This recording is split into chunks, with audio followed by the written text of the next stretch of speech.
ॐ नमो भगवते वासुदेवाय। ॐ नमो भगवते वासुदेवाय। ॐ नमो भगवते वासुदेवाय। नारायणं नमस्कृत्य नरं चैव नरोत्तमं देवीं सरस्वतीं व्यासं ततो जयमुदीरयेत् नष्टप्रायेष्वभद्रेषु नित्यं भागवत सेवया। भगवत्युत्तमश्लोके भक्तिर्भवति नैष्ठिकी। तदा रजस्तमो भावा कामलोभादयश्च ये चेत एतैरनाविद्धं स्थितं सत्त्वे प्रसीदति। एवं प्रसन्नमनसो भगवद्भक्तियोगतः भगवत्तत्त्वविज्ञानं मुक्तसङ्गस्य जायते। भिद्यते हृदयग्रन्थिश्छिद्यन्ते सर्वसंशयाः क्षीयन्ते चास्य कर्माणि दृष्ट एवात्मनीश्वरे। अतो वै कवयो नित्यं भक्तिं परमया मुदा वासुदेवे भगवती कुर्वन्त्यात्मप्रसादिनी। ॐ नमो भगवते नरसिंहाय नमस्तेजस्तेजसे आविराविर्भव वज्रनख वज्रदंष्ट्रकर्माशयान् रन्धय रन्धय तमोग्रस ग्रस ॐ स्वाहा। अभयमभयमात्मनि भूयिष्ठा ॐ क्षौं। भक्तिविघ्नविनाशक श्री नृसिंह भगवान की जय। भक्त शिरोमणि प्रहलाद महाराज की जय। श्री प्रभुपाद की जय। आप सबका स्वागत है श्रीमद् भागवत महापुराण के इस दिव्य भव्य नित्य प्रति चलने वाले आयोजन में, जिसमें कि हम श्रीमद् भागवत के प्रत्येक स्कंध के प्रत्येक अध्याय के प्रत्येक मंत्र पर मेडिटेशन करते हैं, श्रीमद् भागवत मेडिटेशन। और इसका परिणाम हमें तुरंत प्राप्त होता है, तुरंत आनंद का अनुभव होता है। दूसरा, मेडिटेशन करने में आपको बहुत कुछ मन को संयमित करना पड़ेगा, इरिटेशन होगी, आनंद बहुत कम अगर होता है तो परिश्रम ज़्यादा। और यहाँ यदि मन लग गया, यदि आपने ध्यान से सुना कथा, तो आनंद की अनुभूति तुरंत होगी। इससे बढ़कर के कोई ध्यान नहीं है कलयुग में। हरि नाम हरि कथा का ध्यान यदि हम करते हैं बहुत श्रेष्ठ है। आइए, कल श्रीमद् भागवत का छठा स्कंध 11वां अध्याय पूर्ण हो रहा था, लेकिन अंतिम 4 श्लोक बड़े प्यारे थे। सो हमने सोचा आज भावपूर्ण स्तुति वृत्त की, महात्मा वृत्त कहने में कोई संकोच नहीं करना चाहिए, क्योंकि ये महात्मा ही हैं। शरीर भले ही असुर कुल का इनको प्राप्त हुआ है, किंतु हैं तो महात्मा ही। सो इसलिए इन वृत्त की स्तुति को हम बड़े ध्यान से आज श्रवण करेंगे। श्रवण क्या करेंगे? पिएंगे, क्योंकि भागवत को वास्तव में कहा गया है पिबत भागवतम रसम आलयम। जब तक मृत्यु हो नहीं जाती तब तक भागवत का रस पीते ही रहो, पीते ही रहो। आपने मैंगो शेक पिया होगा, बनाना शेक पिया होगा, अंगूर का रस पिया होगा, मौसमी का रस पिया होगा, सेब का रस पिया होगा, बहुत सारे रस पिए होंगे, पाइनएप्पल का पिया होगा, हैं? और बाकी आजकल तो बहुत कुछ। लेकिन आपने उस रस को पीने के बाद कभी ये अनुभव नहीं किया होगा कि आहा हा हा हा, अब इससे बढ़कर कोई रस नहीं है। लेकिन ये गारंटी के साथ कह सकते हैं, अगर आपने श्रीमद् भागवत रस का पान किया है, अब वो अलग बात है पान कर पाए कि नहीं कर पाए, शीशी का ढक्कन खुला कि नहीं खुला, अर्थात हमारा मन इसमें लगा कि नहीं लगा, हमने थोड़ा सा भी अंदर गिरने दिया कि नहीं किया अपने अंदर। अगर हमने एकाग्रता से कानों से इस रस का पान किया होगा थोड़ा सा भी, तो निश्चित हमको समझ में आ जाएगा दिस इज द बेस्ट। यही है जिसमें कोई साइड इफेक्ट नहीं है। दूसरा रस पीते पीते आदमी थक जाता है, पेट फूल जाता है, और कहीं कहीं तो ऐसा होता है कि साइड इफेक्ट भी आने लगते हैं कि ज़्यादा पीने से कुछ ये हो जाता है, ज़्यादा खाने से ये हो जाता है। लेकिन इस रस को पीते रहो, पीते रहो, पीते रहो, बस। पिबत भागवतम रसम आलयम रसिका भुवि भावुका। बड़ा प्यारा रस भगवान ने बनाया ही इसलिए है। पीते रहो, तृप्त होते रहो, पीते रहो, तृप्त होते रहो। और जो 24 घंटे इसमें लगा रहता है वह जीवन मुक्त कहलाता है। वो जीते जी मुक्त हो गया, अर्थात संसार के तुच्छ रसों से जिनका परिणाम दुखों में भरा हुआ है, भरे हुए दुख हैं, उन रसों से जो विरक्त हो गया है, संसार के शब्द स्पर्श रूप रसगंध को त्याग करके जो श्री कृष्ण नाम रूप गुण लीला कथा के रस में डूब गया है। श्रीमद् भागवत की कथा में श्री कृष्ण की नाम की भी चर्चा है, श्री कृष्ण के रूप का भी वर्णन है, श्री कृष्ण का जो है शब्द भी इसमें सुनाई दे रहा है, क्योंकि ये वाणी भगवान की बीच बीच में बोलते हैं, श्री कृष्ण बोलते हैं, भक्त भगवान की वाणी साक्षात भगवान ही हैं, तो श्री कृष्ण के शब्द भी हैं। और भगवान की कथा में एक रस मिलता है, वो रस भी आस्वादनीय है। और गंध थोड़ी और आगे जाएंगे तो आपको कुछ ना कुछ तो महसूस होता ही है।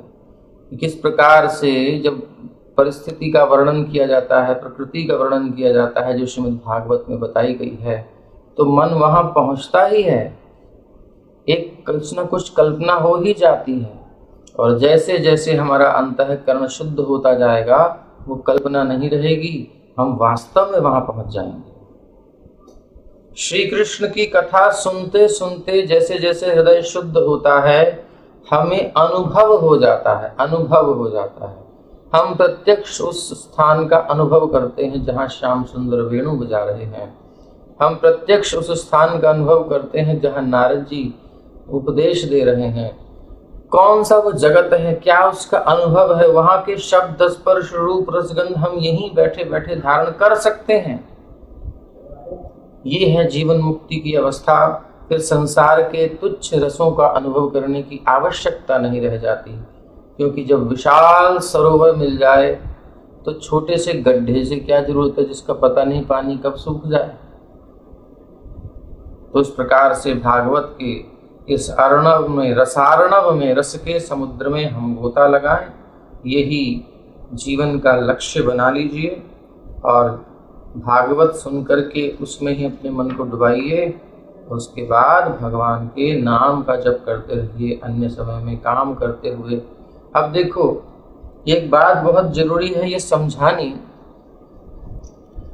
कि सब लोग तो कर्म मार्ग पर चल नहीं सकते, सब लोग ज्ञान मार्ग के गामी नहीं हो सकते, और सब लोग मतलब कि सब लोग त्यागी नहीं हो सकते, सब लोग बिल्कुल भोगी भी नहीं हो सकते। कुछ लोग होते हैं, तो सबका अलग अलग अधिकार होता है। अजामिल की कथा में हमने देखा कि सुखदेव गोस्वामी जी ने सबसे पहले, फेसबुक पर आवाज तो ठीक है ना, अगर बता देंगे तो कमेंट में भी कर सकते हैं वहीं पर। चलिए, वहाँ लिख दिया प्रभु जी ने, धन्यवाद। गिरीश जी ने लिख दिया, ठीक है। तो क्या कह रहे थे हम? हाँ, अजामिल। अजामिल के प्रसंग में हमने देखा कि किस प्रकार से प्रायश्चित्त की विधि बताते हैं। जो कर्मी हैं, जो फ्रूटिव एक्टिविटीज करते हैं, उनको कुछ लाभ चाहिए, कुछ भोग चाहिए, अपने कर्मों का फल हम सबको चाहिए। लेकिन जो फल भोगना चाहते हैं उनको पाप के कारण नरक में जाना ही पड़ता है, 100% जाना पड़ेगा, क्योंकि वो फल चाह रहे हैं। और फल में अब आप कोई भी काम करो, हमेशा तो प्रॉफिट होता नहीं है, कभी अप एंड डाउन चलता ही है। तो ऐसे ही आप कोई भी कर्म करेंगे, कितना हूँ संभल करके करिए, कहीं ना कहीं मिस्टेक हो ही जाती है। लेकिन आज के समय में तो कोई जानबूझ करके मिस्टेक करता है, तो फिर क्या कहा जाए? उसे नॉलेज नहीं है कि सही है क्या, गलत है क्या, क्योंकि वो भगवान के दिए हुए विधान को जानता ही नहीं है। वो फल चाहता है तो अधर्म का पालन निश्चित करता है, क्योंकि भगवत गीता का पता नहीं, भागवत का पता नहीं। उसे कर्म प्रधान बना रखा है कि भैया कर्म ही मेरी पूजा है, लेकिन कर्म ही उसकी सजा बन जाती है, क्योंकि वो उससे और उलझता जाता है। तो उन लोगों के लिए जिनकी बुद्धि इतनी मंद है, जिनका इतना योग्यता नहीं है, जितनी इनकी बढ़ी हुई स्थिति नहीं है, बालवत हैं, बालक के समान है। बालक क्या करता है? गंदा करता है कपड़ा, बार बार फिर साफ करती हुई या फिर गंदा करता है। कभी कभी चपेट भी लगा देती है कि की करता रहता है, तो है क्या करता रहता है, जब देखो तब मिट्टी में, देखो वहाँ चुपचाप बैठ यहाँ पर। तो ऐसे चलता है बच्चों के साथ। लेकिन बड़ा होकर के वो बड़ी सावधानी से बैठता है, बड़ी सावधानी से रहता है। ये नहीं कि गया और गंदा करके लाया, नहीं, पूरा दिन बिल्कुल ध्यान रखेगा। बाई चांस कहीं कोई, हम जा रहे थे और किसी ने छींटे मार दिए, कोई गाड़ी गई जूम करते हुए, बरसात का पानी छिड़क कर चली गई, वो बाई चांस हो जाता है, बट वो जनरली सावधान रहता है। तो ऐसे ही कर्मी वो होते हैं बच्चों के जैसे।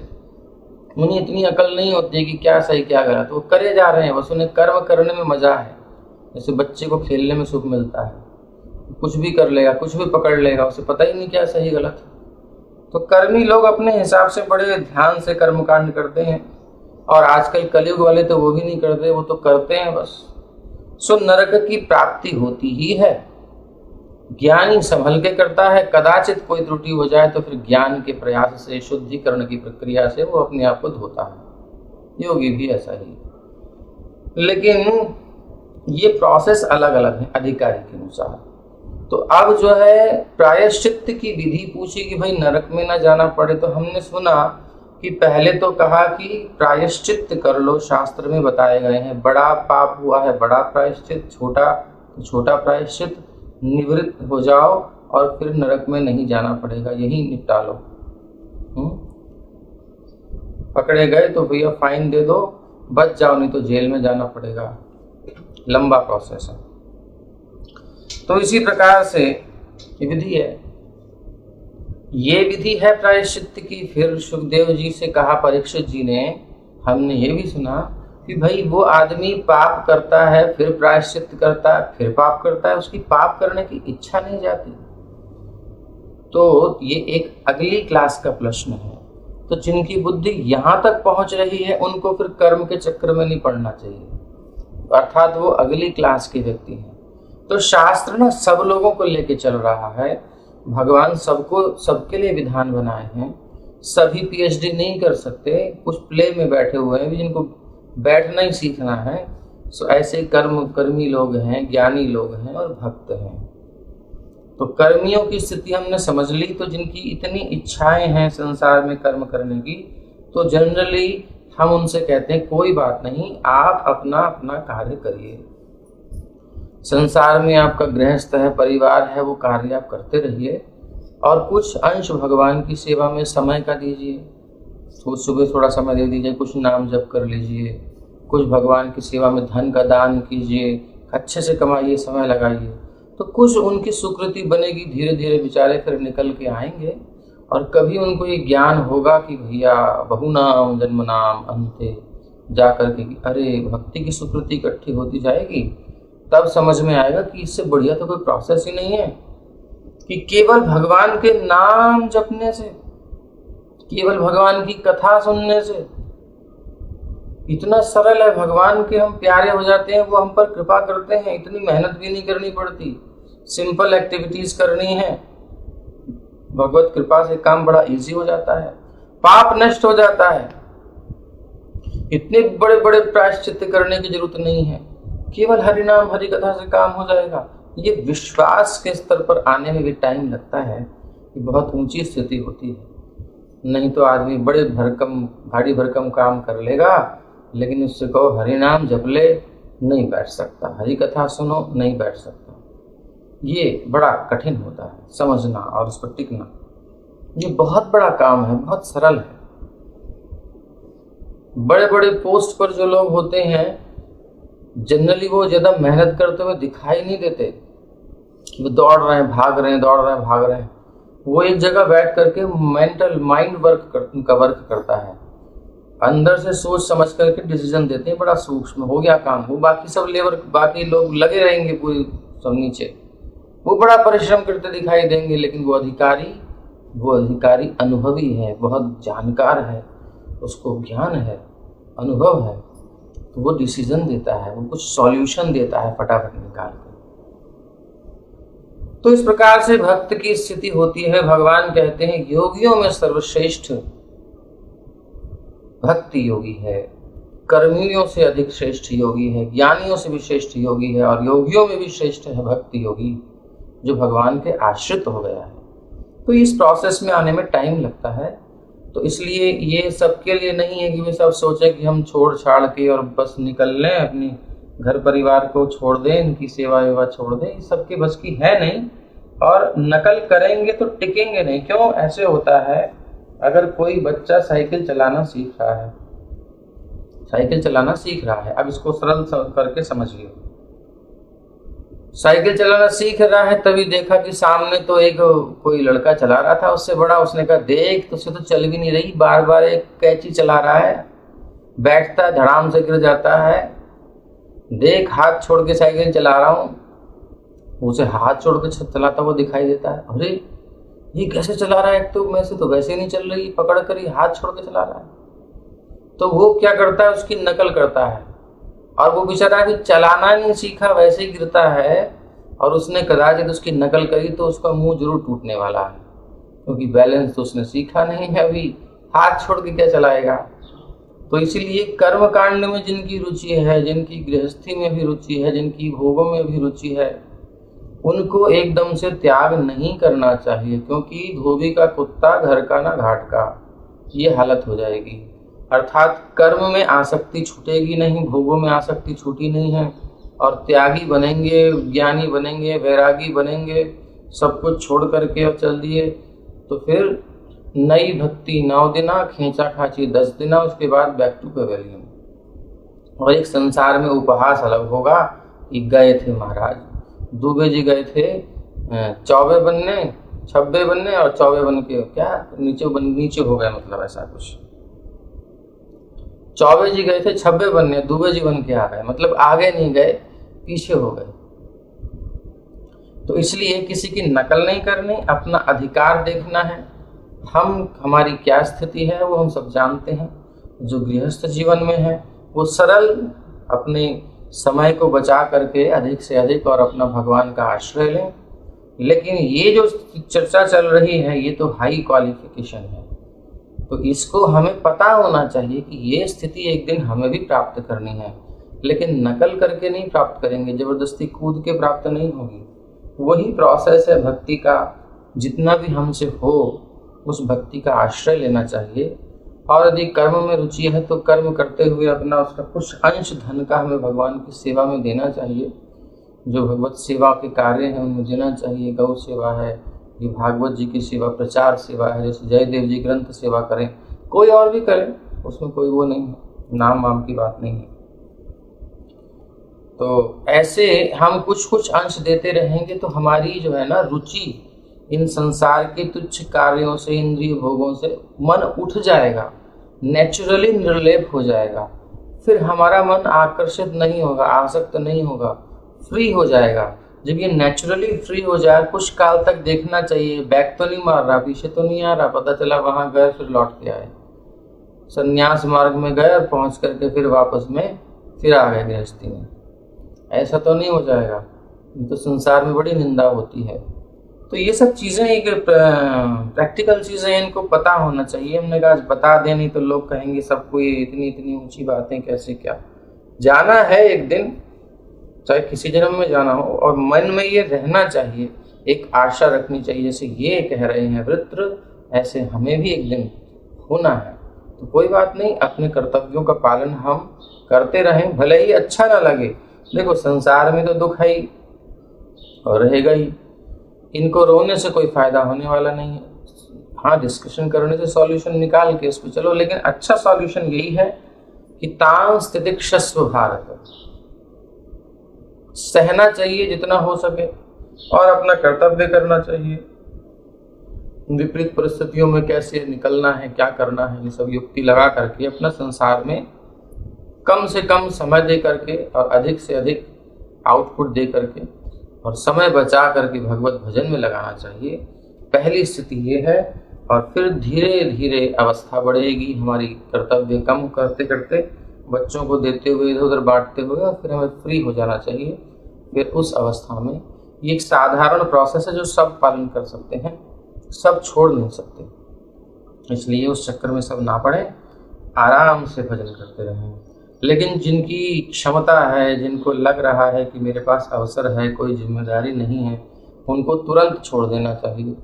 अगर उनकी चित्त की स्थिति बन गई है, सब व्यवस्थाएं ठीक चल रही हैं, तो फिर कोई ज़रूरत नहीं है इन्वॉल्व होने की, उसको त्याग भी सकता है और भगवान के भजन में 24 घंटे लग सकता है, अपनी अपनी परिस्थिति देखकर।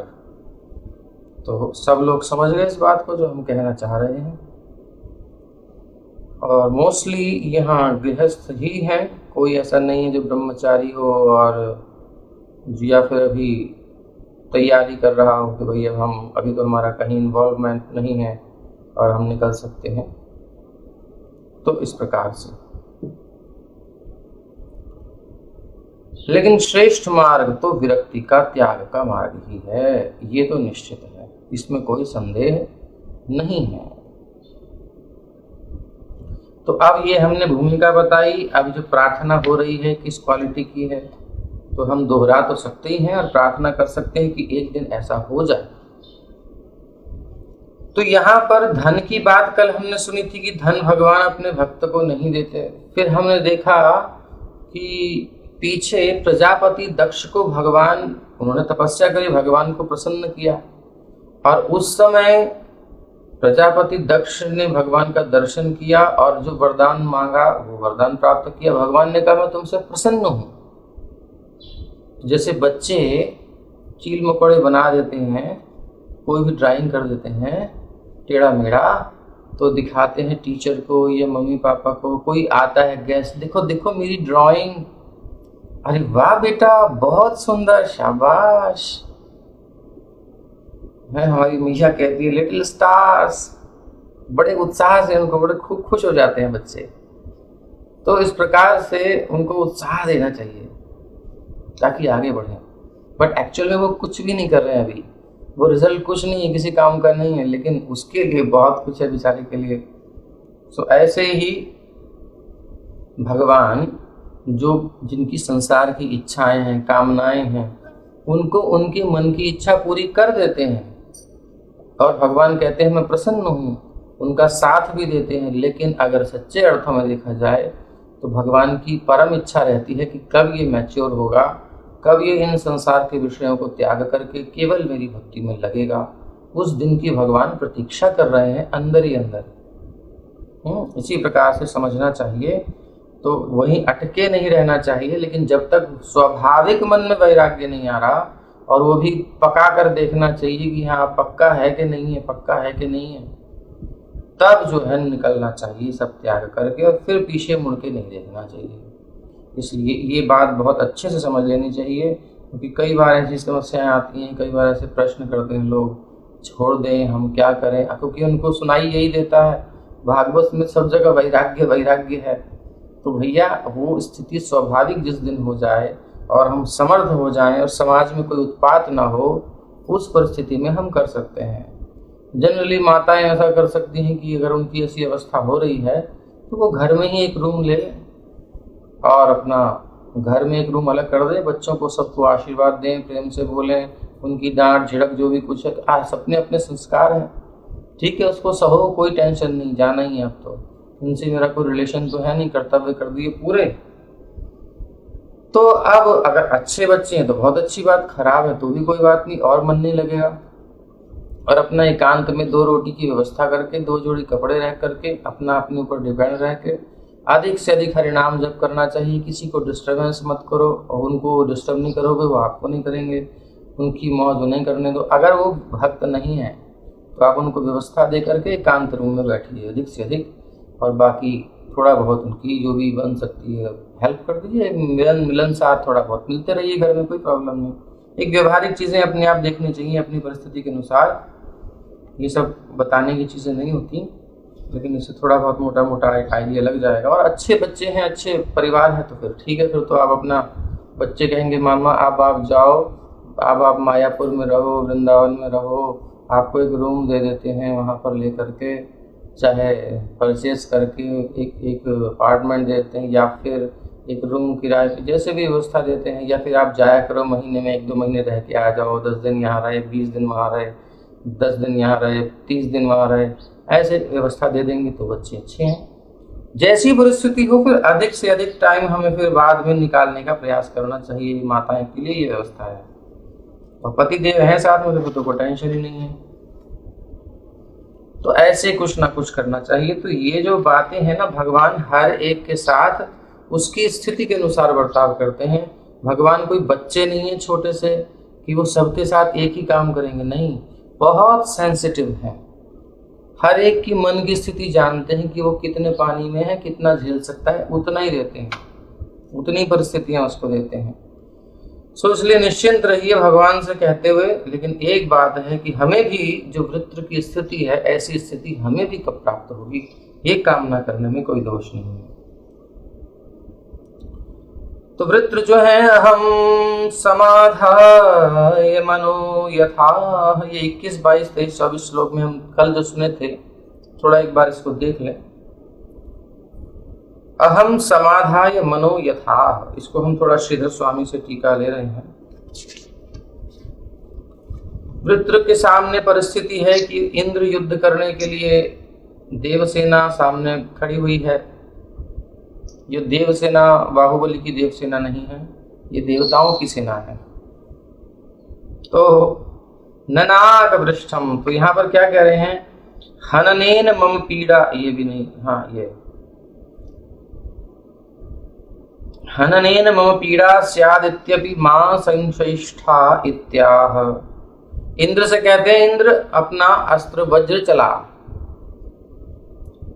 तो चलाने के लिए कहते हैं इंद्र को, तो इंद्र लज्जित होकर के खड़ा है। क्यों खड़ा है? क्योंकि इंद्र की गदा को पकड़ करके, इंद्र की मारी हुई गदा को ही पकड़ करके बाएं हाथ से और दुगने वेग से मारा हाथी के ऊपर। ऐरावत कई हाथ पीछे जा करके धड़ाम से गिरा, इंद्र भी गिरा, उसका वज्र भी गिरा, घाव हो गया। और वृत्र दोबारा आक्रमण नहीं किया, बड़ा धर्मात्मा है। और ऐसी वीरता को देखकर अब इंद्र लज्जित हो गया। सोच रहा है अब मैं वज्र चलाऊं और ये वज्र जाए ना वहां पर, पता चला यही मेरे ऊपर मार दिया तो हो गया मेरा कल्याण। और अगर मैं चलाता हूं वज्र और ये मरेगा तो ये तो महात्मा है, बड़ा वीर है, इसको तो मारने में हमको संकोच हो रहा है। तो कह रहे हैं हननेन मम पीड़ा स्यादित्यपि मां संशयिष्ठा, ये हे इंद्र मरने पर मतलब मुझे पीड़ा होगी, मम पीड़ा स्याद, मुझे पीड़ा होगी, इत्यपि मां संशयिष्ठा, ये सोच करके संशय मत करो। इत्या इसलिए कहते हैं अहम इति, कहते हैं संकर्षणो मत्पतिर्यथा समाधि योगमाह। मेरे प्रभु, संकर्षण में मैं अपने मन को लगा करके समाधि में स्थित हो जाऊंगा। आपको पता ही है, जब किसी का मन समाधि में स्थित होता है तो शरीर में क्या हो रहा है पता ही नहीं चलता। न शब्द सुनाई देता है, न स्पर्श, रूप, रस, गंध, सबसे उठ जाता है, भौतिक डिस्कनेक्ट हो जाता है बॉडी से, वो समाधि में स्थित होता है। तो भगवान चिंतन में, उनके दर्शन में, उनसे वार्तालाप में समाधि योगमाह तथा तदीय चरणारविंदे मनः समाधाय मुनिर्योगिनो गतिमहं यास्यामि। और मैं भगवान के चरणों में अपने मन को लगा करके, उनके दर्शन में मन को लगा करके समाधि में स्थित हो जाऊंगा। ये शरीर कब गिर जाएगा पता भी नहीं चलेगा। तू वज्र चला इंद्र। तब वज्रस्य रंहसा लुलितश्छिन्नो ग्राम्य पाशो विषय भोग लक्षणो यस्य। जिन विषय भोगों को इंद्र जैसा एक भक्त, देखो दोनों भक्त हैं, भगवान दोनों का पोषण कर रहे हैं एक ही समय। ये परिस्थिति देखिए, दोनों भक्तों की अलग अलग स्थिति। एक संसार के भोग चाहता है, भगवान से ही चाहता है, इंद्र भगवान से तो प्रार्थना करिए। और दूसरा चाहता है मेरे संसार के विषय भोगों की इच्छा खत्म करो, मुझे आपकी गोद चाहिए, मुझे आपकी सेवा चाहिए। दोनों भगवान के भक्त हैं। तो जो भगवान का अपना प्यारा क्लोज भक्त है, उसको भगवान उसकी मन की वस्तु दे रहे हैं, और उसी टाइम भगवान इंद्र को उसके मन की वस्तु दे रहे हैं। इंद्र की स्थिति नहीं है जो वृत्र की है, बहुत नीचे है, बहुत पीछे है अभी, लेकिन फिर भी भगवान उसकी भी केयर कर रहे हैं। ये भगवान का स्वभाव है। बच्चा कोई सा हो, भगवान सबकी इच्छा पूरी करते हैं, लेकिन खुश उससे होते हैं जो वृत्र की स्थिति में आ जाता है, पूर्ण रूप से खुश।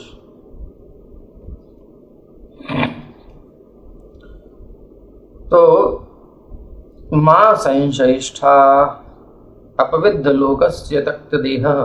तो ये ग्राम्य पाश अर्थात विषय भोग जिसका लक्षण है, ऐसा ये शरीर, संसार, ये भोगों को छोड़ करके मैं मुक्त होकर प्रभु की सेवा में जाऊंगा, जल्दी मारो मुझे। तर्हि भगवान संकर्षण स्वभृत्याय मह्यमेव स्वर्गादि संपदो दास्यतीत्यपि मां संशयिष्ठा इत्याह।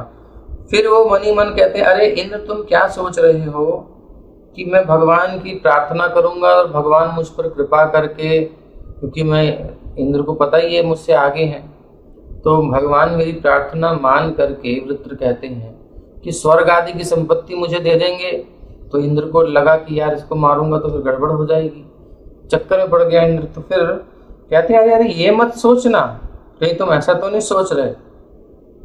तो कहते हैं मां संशयिष्ठा स्वर्गादि संपत्तो मह्यमेव दास्यतीत्यपि मां संशयिष्ठा। इसमें संशय मत करो। पुंसाम इति अगला श्लोक बोलते हैं 22वां। स्वर्गे भूमौ रसातले च याह संपदस्ताह किलह निश्चितं न दाति न ददाति। बोले स्वर्ग से, यानी स्वर्ग से लेकर के, ऊंचे लोक से लेकर के और नीचे पाताल के, जो कि 5वें स्कंद में हमने बिल स्वर्गों का वर्णन सुना, इतना ऐश्वर्य है। वहां तक की संपत्ति भगवान मैटेरियल, इस पूरे ब्रह्मांड की संपत्ति वो अपने भक्तों को नहीं देते जो उनके प्यारे होते हैं। वो लॉलीपॉप नहीं थमा देते और खुद चले जाते, नहीं। क्यों नहीं देते? फिर मानव प्रश्न होता है कि भक्त को भगवान ये क्यों नहीं देना चाहते? क्योंकि कितना हो दे दो, इसमें समस्या रहती है। क्या रहती है? भगवान करते हैं अपने प्राण प्यारे भक्तों को लाड़, निष्काम भक्तों को लाड़ करते हैं जो उनकी सेवा में रहना चाहते हैं।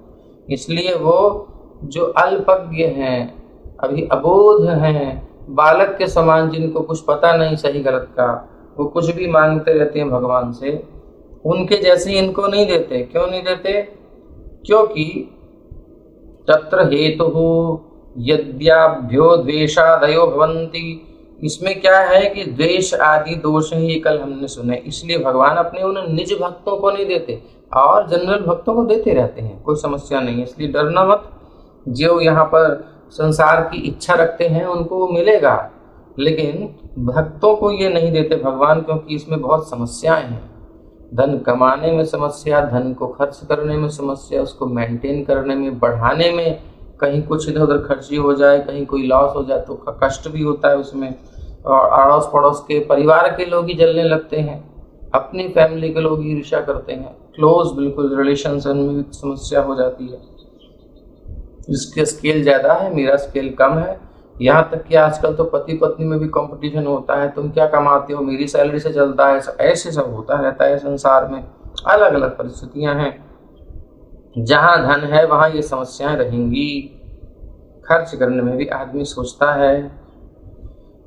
तो तरही स्वभक्तस्य किम विधत्ते, तो फिर अपने भक्त को क्या देते हैं, क्या विधान करते हैं अपने भक्तों के लिए। तत्राह, उसको कहते हैं अगले श्लोक में 23वें, त्रैवर्गिको धर्मार्थ काम विषयो या आयास तस्य विघातम विधत्ते।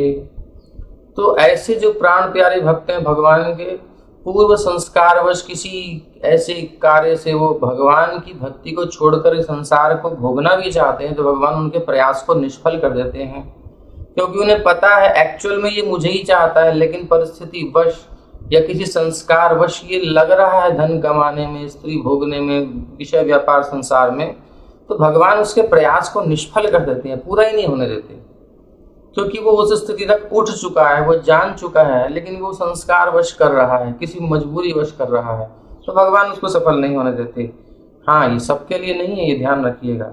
जो चाहते हैं उनको भगवान देते हैं, लेकिन जो भक्त हो जाता है भगवान उसको अपने पास रखना चाहते हैं, उसे अपने अंक से लगाना चाहते हैं। इसलिए ये सब चीज़ें, बच्चे के पास तरह तरह के खिलौने हैं, जब माँ उसको अपना स्तनपान कराना चाहती है तो उसके मुंह में से वो जो शीशी होती है, जो भी वो क्या होता है बच्चे को, जो जिसमें शहद होता है कुछ अंदर पीता रहता है, निकालती है, इसे बाहर निकाल, चला तुझे मैं अपना स्तनपान कराती हूँ। तो इस प्रकार से वो छुड़ा देती है।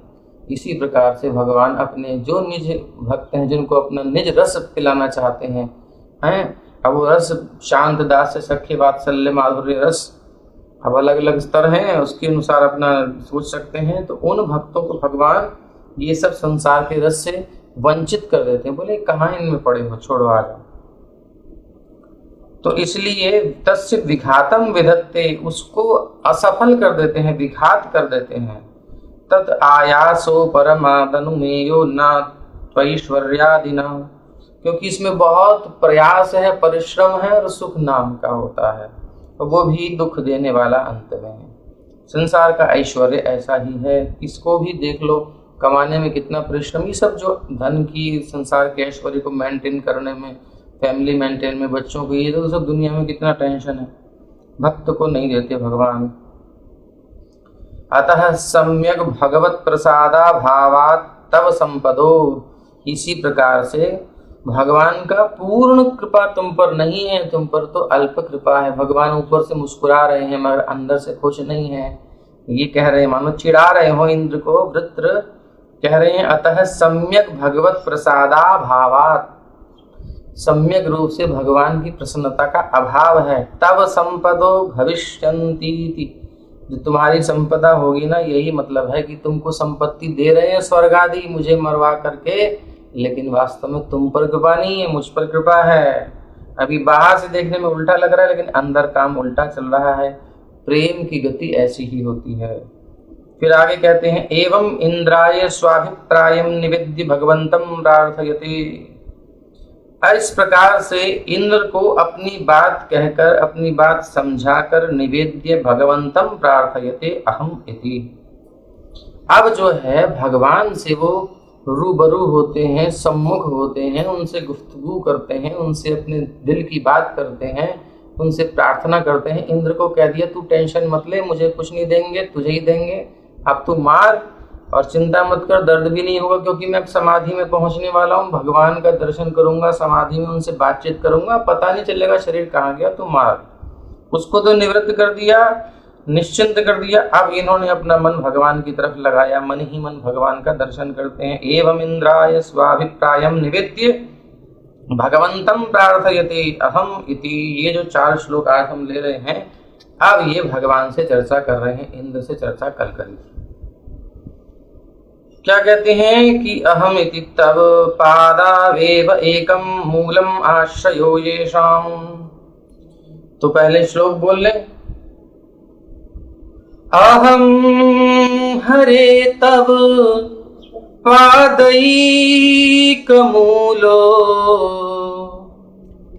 अहं हरे तव पादैकमूल दासानुदासो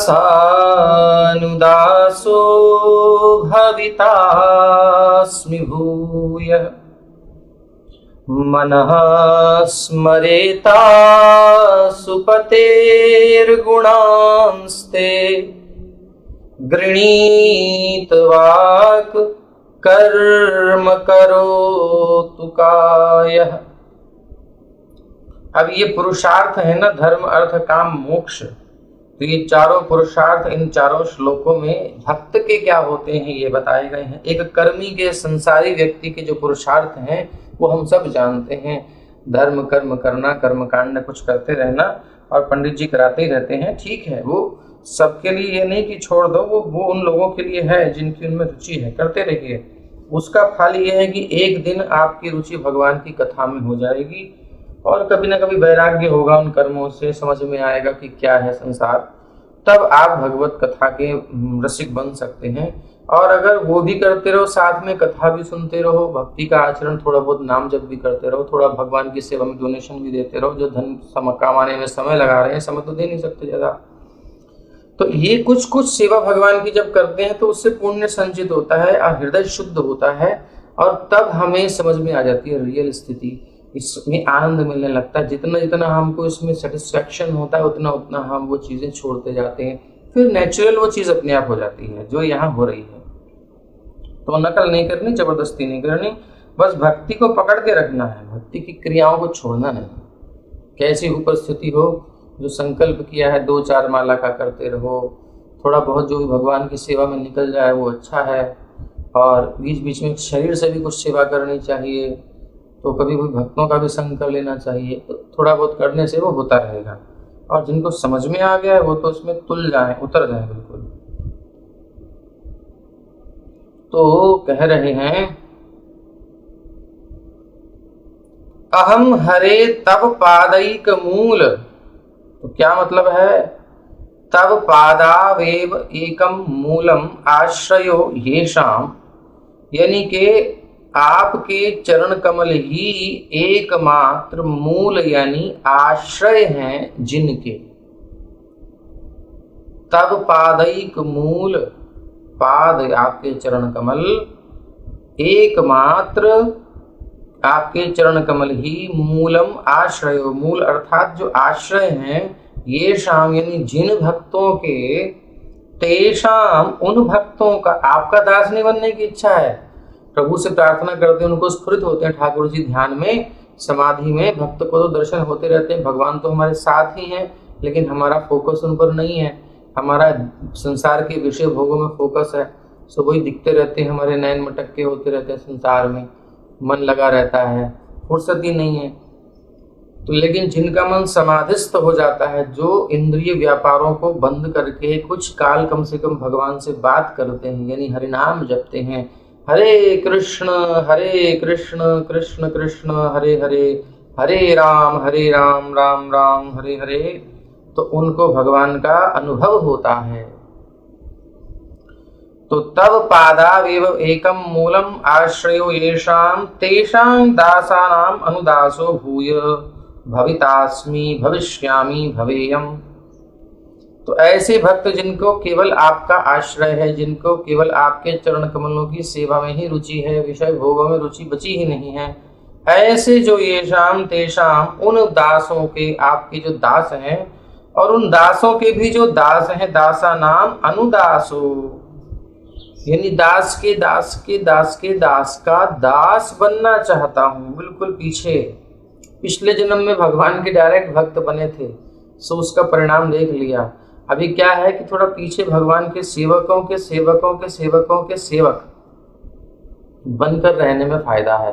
भक्ति में जितना छोटा बन के रहेंगे ना पीछे, उतना भगवान की सिक्योरिटी रहेगी, इतने वैष्णवों की छत्र छाया मिलेगी, और सीधा तन के आगे जाएंगे तो फिर अपराध का ज़्यादा खतरा रहता है। इसलिए और दासों के दास बनना, वैसे वो भी बहुत सेंसिटिव है, लेकिन फिर भी भक्तों की शरण छाया में रहते हैं तो कभी कभी अपराध हो तो क्षमा प्रार्थना कर लें तो भक्त जल्दी क्षमा हो जाती है। और एक सिक्योरिटी होती है, एक वातावरण मिलता है भक्तों के बीच में, हम सिक्योर होते हैं बालक की भांति। दासा नाम अनुदासो भूयो भवितास्मि भविष्यामि भवेयम, ऐसा मैं हूं, ये मेरी इच्छा है, यानी आपके दास के दास के दास का दास बनो। प्रभुपाद जी तात्पर्य में यहाँ लिखते हैं कि जो है,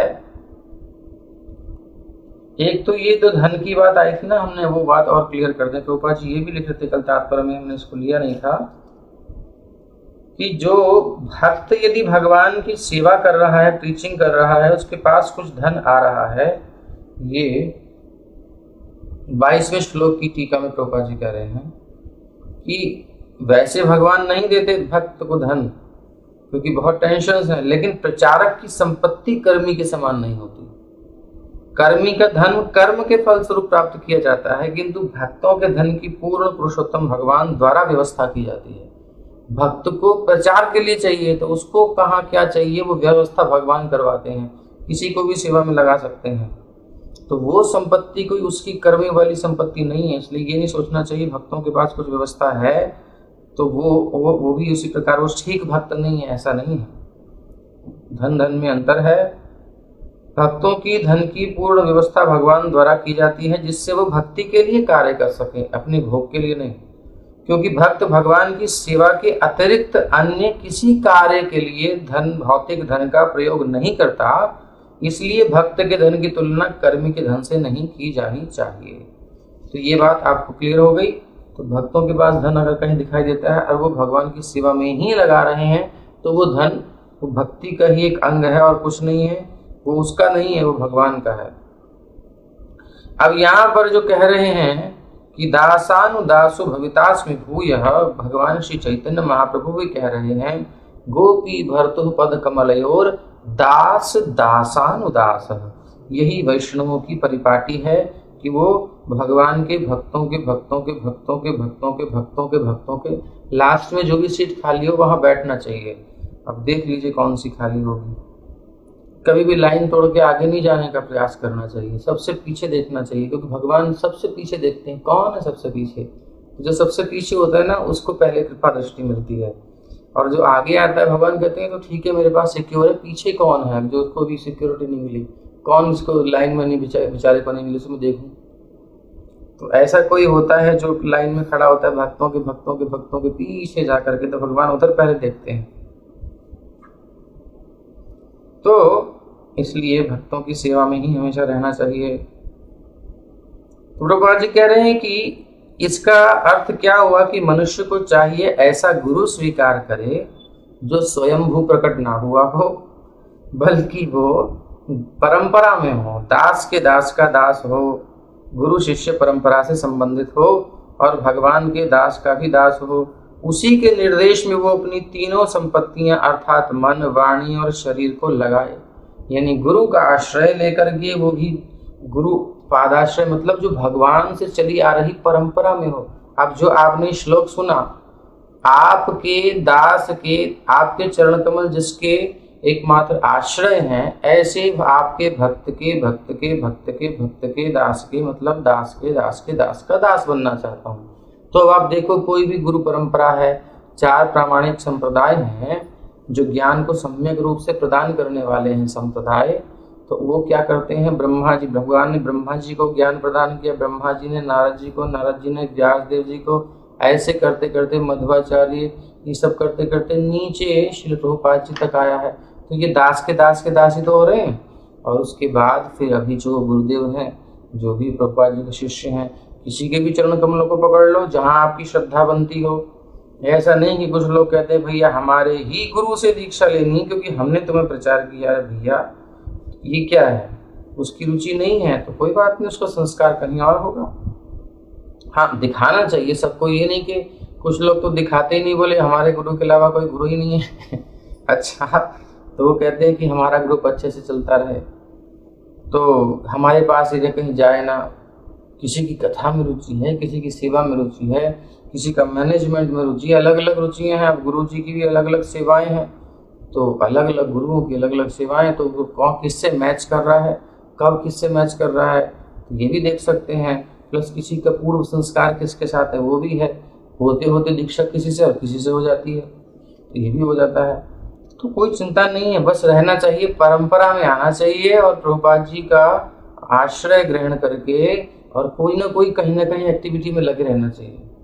दीक्षा केवल परंपरा से संबंध कराती है, परंपरा से संबंध, अब आप सेवक हो गए, परंपरा के हो गए, अब आप आगे सेवा करिए, अपनी ड्यूटीज निभाइए। अब जितने वैष्णव हैं ना, अब उसमें भेद नहीं देखना चाहिए, और उनके अलग अलग स्तर हैं, उसके लिए मैच्योरिटी आनी चाहिए, और फिर हम अच्छे से कहीं भी सर्विस कर सकते हैं, सेवा कर सकते हैं। बस सेवा ही मुख्य है, हम लोगों को करना क्या है, पद पोजीशन थोड़ी चाहिए, सेवा ढूंढनी चाहिए। सेवा क्या है, जहाँ सेवा में बड़े प्रेम से भाव से लगे हो उसी ग्रुप में जुड़ जाओ, कहीं भी हो तो कोई टेंशन नहीं है। और जहाँ टेंशन वेंशन लग रही हो, कुछ स्वार्थ लग रहा हो किसी का, साइड में हो जाओ, बिना कुछ बोले चुपचाप, कोई टेंशन नहीं है। क्या है, सिंपल है। पता नहीं लोग परेशान होते रहते हैं, प्रभु जी ये है वो है ऐसा है, ये सब दिमाग में नहीं रखना चाहिए। जहाँ गड़बड़ लग रही है चुपचाप पीछे हो जाओ, और जहाँ सही लग रहा है चुपचाप उसमें पीछे कहीं जुड़ जाओ, छोटी सी सेवा पकड़ के अंदर आ जाओ, कोई बात नहीं। तो ये एक बात आ गई। तो कैसे करे फिर, उस गुरु के निर्देशन में वो अपनी तीनों संपत्तियां, अपना मन, अपनी वाणी और शरीर को लगाए, फिर उसको फोकस कर देना चाहिए। सेवा में क्या क्या लगाना है, मुझे अपना मन अधिक से अधिक भगवान की चिंतन में लगाना है, वाणी अधिक से अधिक भगवान के गुणगान में लगानी है, उनके प्रचार के लिए बोलने में लगानी है, और शरीर को दौड़ भाग करने में और मेहनत करने में, भगवान की बहुत सारी सर्विसेज होती हैं प्रचार में, उसमें लगाना है। मंदिर में बहुत सेवाएं होती हैं। और इस प्रकार से श्री कृष्ण के विषय में निरंतर सोचे, मन भगवान में लगा करके, यदि मनुष्य इस प्रकार से भगवान की प्रेममयी सेवा करता है तो उसका जीवन सार्थक हो जाता है, यानी वो जीवन का कुछ अर्थ हो जाता है, अदरवाइज कोई अर्थ नहीं है जीवन का। तो ये कह रहे हैं कि ऐसे भक्तों के, यानी दासों के दास भूयो भवितास्मि भविष्यामि भवेयम, मैं होऊं, ये कामना है। असुपते, असु अर्थात प्राणनाथ, हे मेरे प्राणों के नाथ। जो संसार में हम प्रेम का संबोधन करते हैं वो सब ढकोसला है, एक्चुअल में कोई प्राणों का नाथ नहीं है। अगर प्राणों का नाथ होता तो वो प्राण निकलने क्यों देता वो क्यों रोता है, जाने कहाँ चली गई, कहाँ चले गए तुम। अरे भाई, तुम प्राणनाथ कहती थी या कहता था तुम्हें, जो भी है, मेरा दिल, मेरा जिगर, मेरी जान, जो भी कुछ है, तो कहाँ गई तुम्हारी जान। भैया ये सब बातें कहने की हैं, असली तो प्राणों के नाथ भगवान हैं, वही हमारे प्राण हैं, उनके बिना हम नहीं जी सकते। परमात्मा ने यदि हमारी सहायता करनी छोड़ दी, कुछ नहीं होगा। जो हम किसी को देखते भी हैं ना, देख भी नहीं सकते, हाथ भी नहीं उठा सकते, भगवान की शक्ति से सब चल रहा है। इसलिए किसी को भी प्यार व्यार कर रहे हैं ना, तो वो भी उन प्यार प्रीतम की शक्ति से कर रहे हैं। शर्म करनी चाहिए कि किसी को हम कह रहे हैं, उससे पहले जिसके हैं उसको तो देखा नहीं। ये एक्स्ट्रा अफेयर चल रहा है, एक्चुअली हमारा अफेयर भगवान से होना चाहिए केवल, वो अपना है, असली प्राणनाथ है, तो वो उनसे ही कह रहे हैं, ये गलत नहीं कह रहे। असुपते प्राणनाथस्य, प्राणों के पति, प्राणों के नाथ, तब गुणान मम मनः स्मरतु, ये जो है कह रहे हैं कि मेरा मन आपके गुणों का स्मरण करने में बिल्कुल डूबा रहे, आपके गुणों को। अब ऐसा होता ही नहीं होता संसार में, हम किसी से अट्रैक्ट होते हैं, उसके गुणों से अट्रैक्ट होते हैं। देखो कितना अच्छा है ना, कितनी केयर करता है, कितना ध्यान रखता है। सुनो उसने ऐसे ना, मैंने ऐसे किया, उसने कहा नहीं नहीं ऐसे ऐसे, जो भी सुनाते रहते हैं, उनके गुणों को याद करते हैं। तो ननु किंग दास्येन, हाँ, तो असुपते ही प्राणनाथस्य तब गुणान मम मनः स्मरतु, मेरा मन उन गुणों का स्मरण करते रहे। अब भगवान के गुण कैसे कैसे हैं ये आप भागवत में सुन ही रहे हैं, कितने कृपालु हैं। कोई संसार भी मांगता है तो भगवान मना नहीं करते, कोई कुछ भी चाहता है भगवान हर इच्छा पूरी करते हैं, ऐसे कृपालु हैं।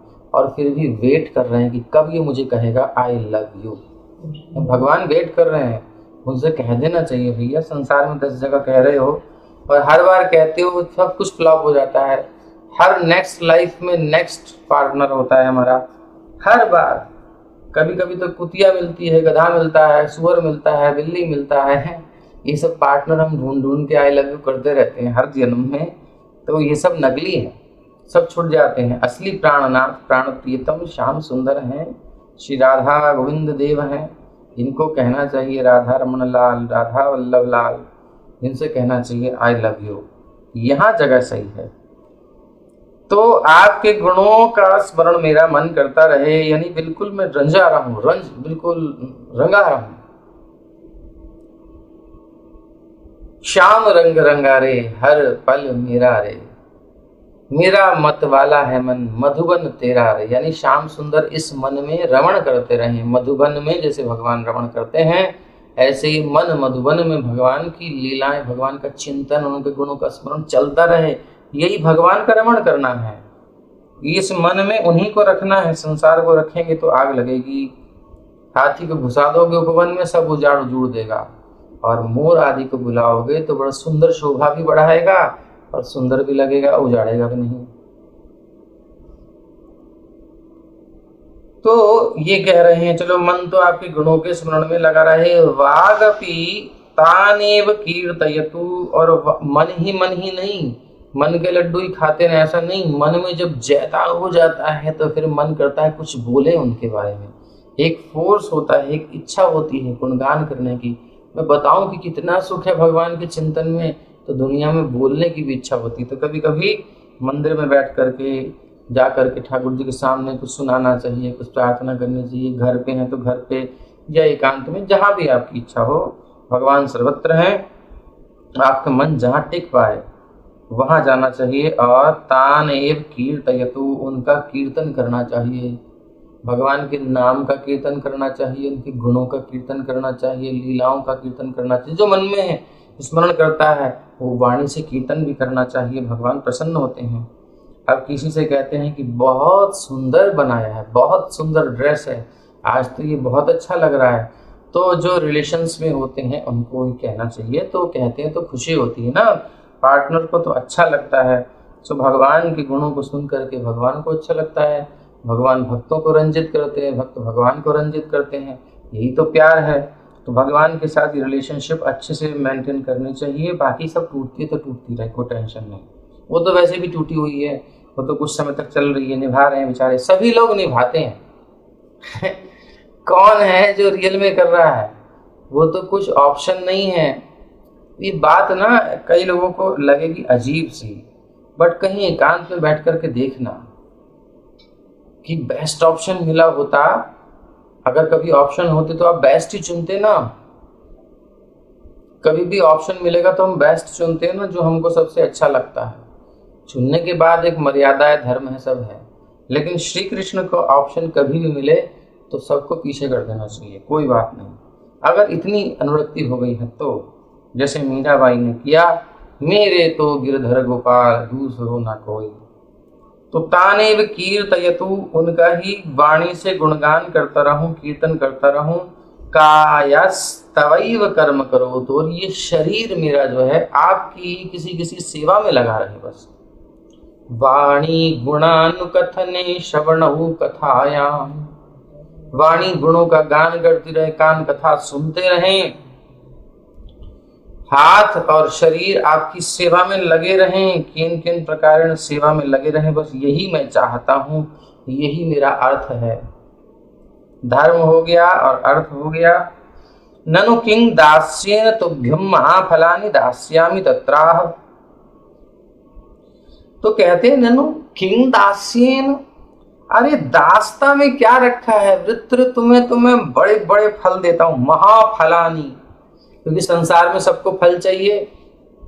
बिना फल की आशा से, हमको याद आती है गीता की क्लास, जो पौंडा वाले सब भक्तों ने ली, तो क्या कहते हैं, प्रभु जी किसी को अगर कोई नए नए लोग आते हैं तो कहते हैं फल की इच्छा, तो अरे बिना फल की इच्छा से तो कर्म हो ही नहीं सकता। तो उनको फिर चेंज करना पड़ा, भैया ठीक है, फल लो फल लो फल लो, फल मिलेगा, चिंता मत करो, लेकिन काम करो। तो जैसे भी है, अब यहाँ उसी लोभ को देखने के कारण भगवान उनको एक एक लालच दे रहे हैं, अरे दास्य में क्या रखा है मेरे, और मेरे भक्तों के दास, मेरे दासों के दासों का दास बनना चाहती हो।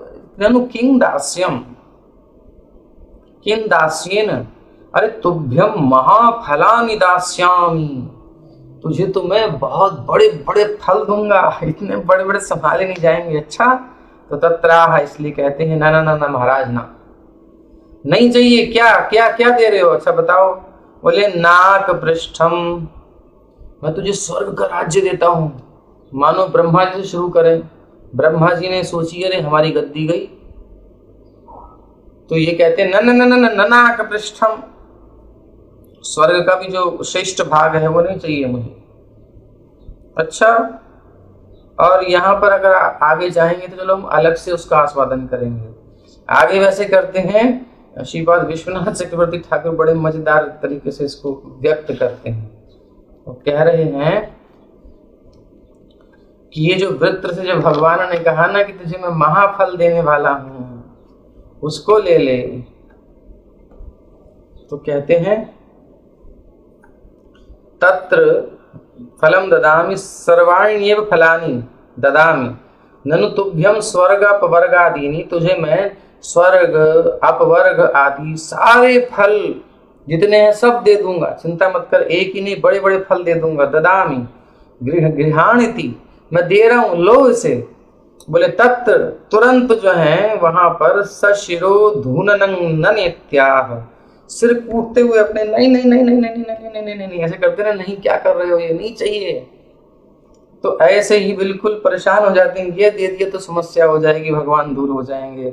तो शिरो धूननम नानेत्याह नना इत्याह, नहीं नहीं नहीं नहीं नहीं कर रहे हैं बार बार, नहीं चाहिए नहीं चाहिए नहीं चाहिए। नेति, बड़े लाडले हैं ना भगवान के, तो ऐसे माने बच्चा कहे नहीं चाहिए मोकू, तो सिर कूटते हुए कह रहे मुझे नहीं चाहिए नहीं चाहिए। क्या नहीं चाहिए, तो कहते हैं बड़े सुंदर सुंदर आस्वादन है। नाक पृष्ठम स्वर्ग पदम त्वा त्वाम विरहय्य, तो मैं तुझे स्वर्ग देता हूं। तो बोले ना, न स्वर्गम न नाक पृष्ठम न च पारमेष्ठ्यम, न स्वर्ग चाहिए, न ब्रह्मा जी का पद चाहिए, न सार्वभौम का साम्राज्य चाहिए, सारी पृथ्वी का साम्राज्य मुझे चाहिए ना।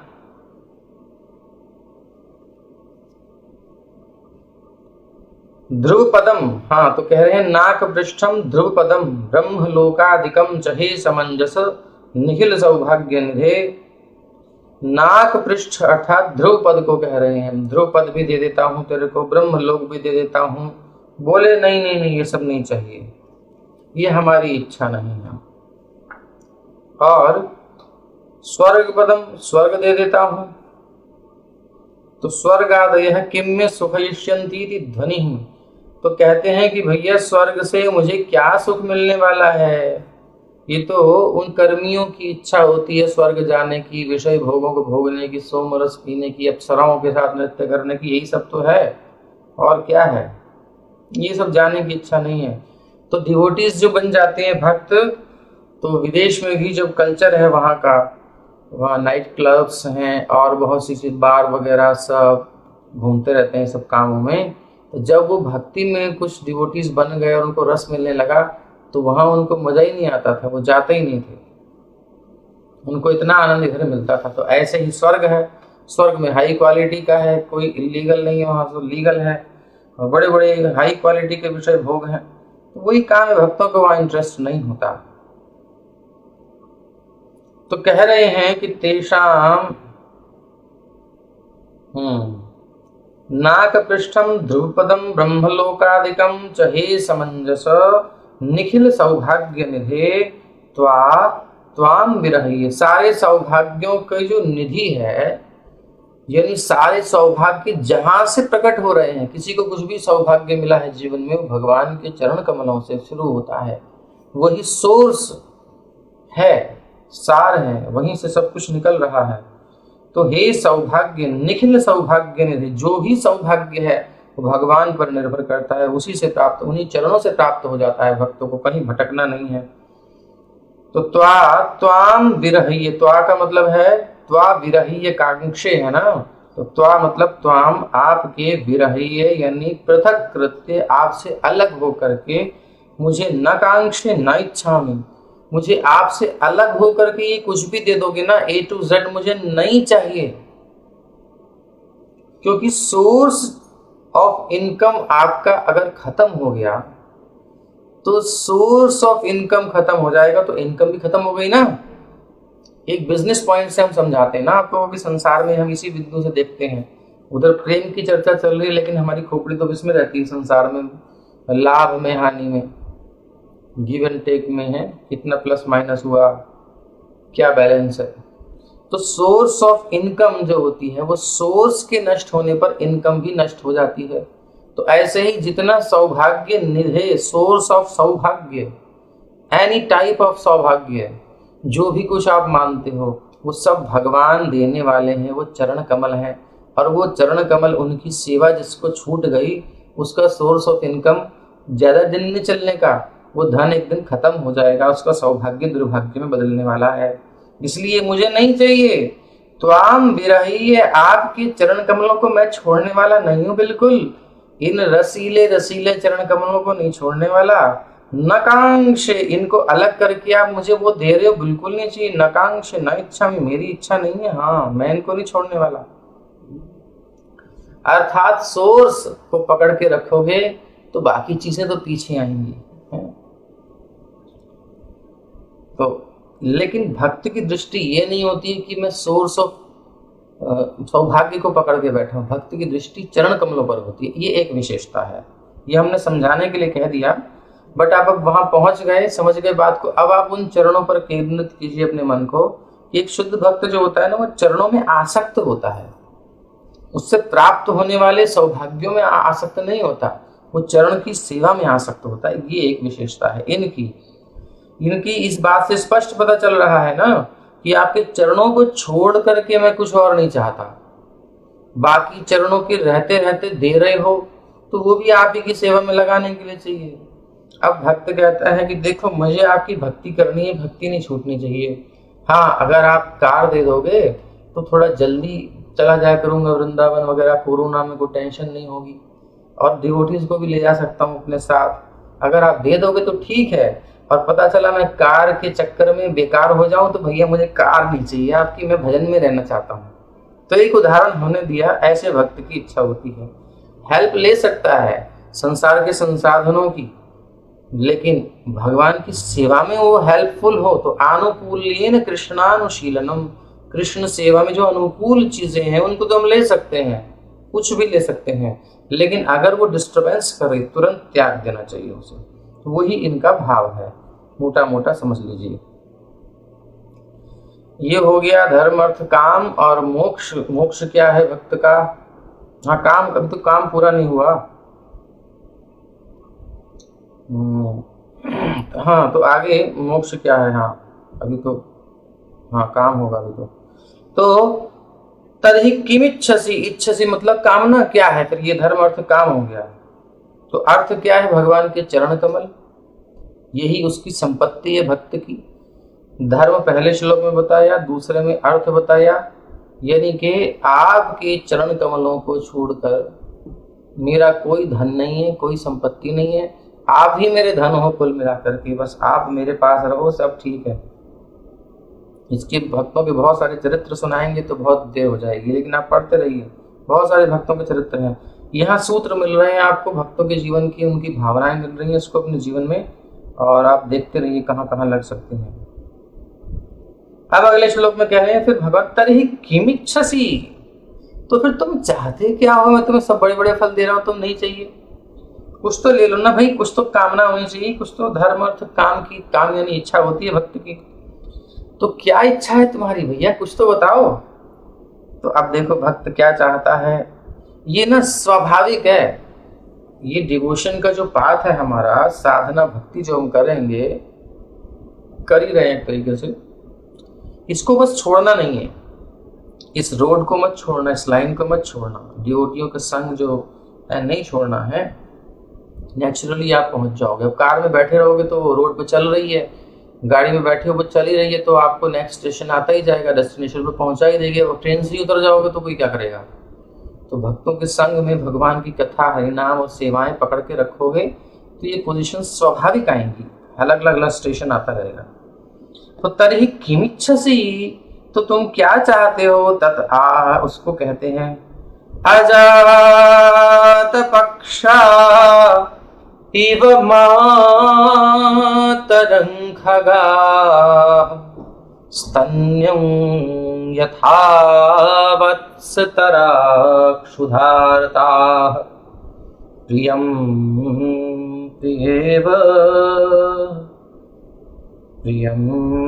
प्रियेव व्युषितं विषण्णा मनोरविन्दाक्ष दिदृक्षते त्वाम्।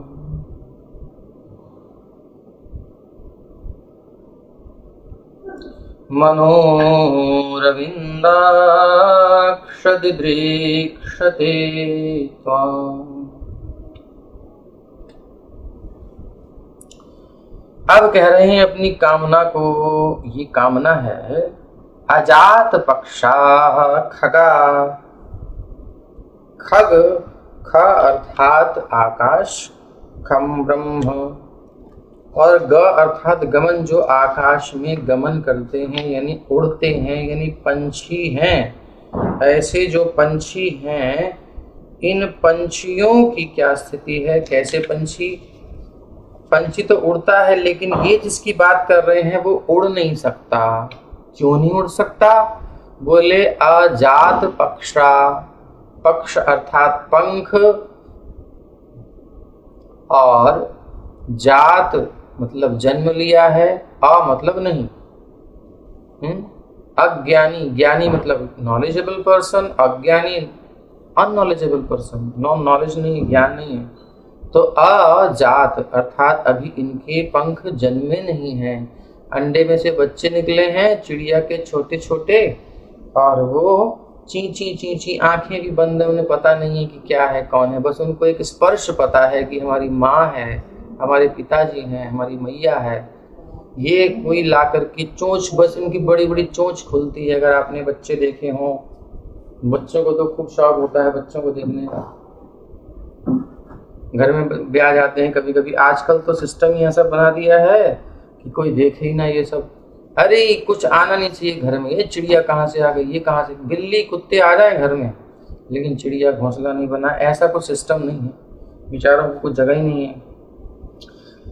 तो पहले ऐसे होता था, कभी इधर उधर कहीं बना लेते थे घोंसले। तो जात नहीं है जिनके पंख, ऐसे जो पक्षी हैं यानी बच्चे हैं अंडे में से निकले हुए, आंखें भी बंद हैं बेचारों की, या आंखें भी खुली हैं तो बिल्कुल अशक्त हैं, उनके अंदर शक्ति नहीं है घोंसले से भी बाहर निकल के जाने की, उड़ने की भी नहीं है। पंख बिल्कुल नाम के दिखते हैं कि हाँ है, अच्छी तरह निकले नहीं हैं, प्रॉपर देखने भर के हैं।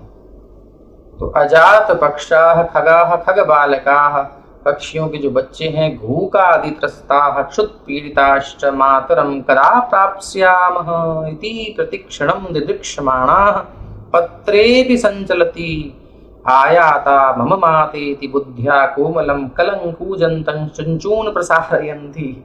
कितनी बारीक बात लिखते हैं, देखो उन भावनाओं को, बच्चों की स्थिति को समझिए। अब आप थोड़ा उस स्थिति में जाइए कि उस बच्चे की पंख नहीं निकले, उसे कोई नॉलेज नहीं है संसार की क्या होता है क्या नहीं, लेकिन उसे जब उल्लू होता है ना, उल्लू की आवाज़ सुनी होगी, बड़ी डरावनी होती है, अजीब सी बोलता है वो गंभीर अंदर से।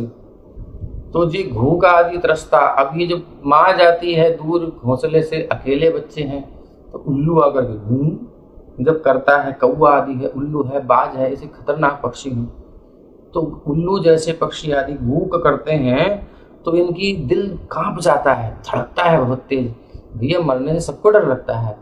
और वो तो फिर मांसाहारी पक्षी है ही, सो मारता है, सोते हुए बच्चों को मार डालता है। सो वो त्रस्त हो जाते हैं, डरते हैं, भयंकर भय होता है। अब उसका क्या आश्रय है उस बच्चे का, भूख आदि त्रस्ता क्षुत पीड़िताश्च। एक तो ये डर है, प्लस भूख भी लगती है उनको, क्षुत पीड़िताश्च। तो दोनों परिस्थितियों में से किसकी याद आती है? जब उसे कुछ चाहिए होता है, भूख लगती है, तो माँ की याद आती है, माँ कहाँ है। और जब उसे डर लगता है तब माँ की याद आती है, मैया कहाँ है। सो मातरं कदा प्राप्स्याम, माँ कब मिलेगी, कब आएगी माँ। इति प्रतिक्षणम दिदृक्षमाणाः, इसी को बार बार हर क्षण यही देख रहे हैं। उस फीलिंग को समझिए, हर सेकंड उनको यही लगता है। उधर भूख कर दी उसने तो हर क्षण देखता है, कहाँ है मैया, कहाँ है, आ जाए, मेरी तो जान निकल जाएगी, मार देगा आज मुझे ये माँ। और भूख लगती है तो माँ, वो तरही प्रतिक्षणम, हर क्षण दिदृक्षमाणा, देखने की इच्छा वाला है। और देखते देखते काय माँ। और पत्रे भी संचलती, और उसी समय कोई और कबूतर आदि कोई और पक्षी भी आकर के कहीं बैठे पत्ते पर, कहीं कुछ, तो एकदम से इनको लगता है कि माँ आ गई। पत्रे भी संचलती आयाता मम मातेति बुद्धिया, मेरी माँ आ गई इस बुद्धि से। उनको दिखाई तो दे नहीं रहा, लेकिन क्योंकि मन में केवल वही बसा है, माँ ही बसी है, उसी की आशा है और कुछ है ही नहीं। भक्त की एकाग्रता ऐसी होती है। कहने का मतलब, जैसे बच्चे को माँ के सिवा कुछ नहीं दिख रहा, ऐसे हमें कृष्ण के सिवा और कुछ देखना नहीं चाहिए। कृष्ण का मतलब कृष्ण की सेवा को छोड़कर कुछ देखना नहीं चाहिए हमें। चरण कमल का यही आश्रय है, यानी चरण कमल की सेवा दीजो, चेरो करी राखो हरि जायो। ये सेवा ही दिखनी चाहिए। श्री कृष्ण सेवा इसीलिए बनाया गया है, सेवा ही दिखे हमें। तो आया था मातेति बुद्धिया। अब जब माँ आ गई तो क्या होता है, खुशी से बच्चा चिल्लाने लगता है, मम्मी आ गई, पापा आ गए। बच्चा करता है ना घर में, खुद पापा आते हैं एकदम से। अब तो पता नहीं क्या स्थिति है, पहले पिताजी जाते थे, हमको पता नहीं आजकल के बच्चे क्या करते हैं। पहले पिताजी जाते थे जब नौकरी से कहीं काम से शाम को आते थे, पिताजी बच्चे वेट करते थे, पापा आएंगे, क्या लाएंगे आज, कुछ लेके आते थे पापा।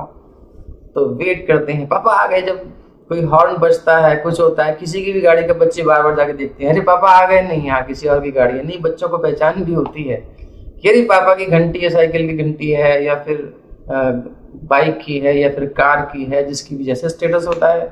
तो बच्चे बड़े बेचैन होते हैं, पापा आ गए। ऐसे समझ सकते हैं। यहाँ तो चलो सिक्योर है, लेकिन वहां तो उसको और कुछ आश्रय नहीं है बेचारे को।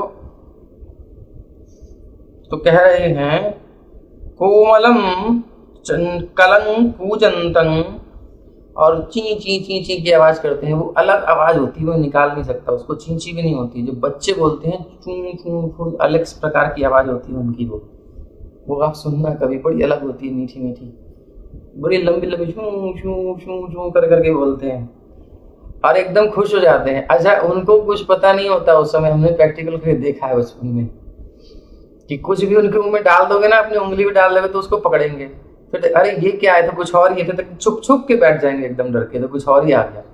इतने भोले होते हैं। लकड़ी भी डाल दोगे उनके मुंह में, देखेंगे फिर फेंक देंगे, नहीं ये नहीं है, मेरी माँ नहीं है। यानी उसको पकड़ लेते हैं, उनको माँ ही समझ में आती है, उस समय और कुछ दिखता ही नहीं है। ऐसे ही भक्त को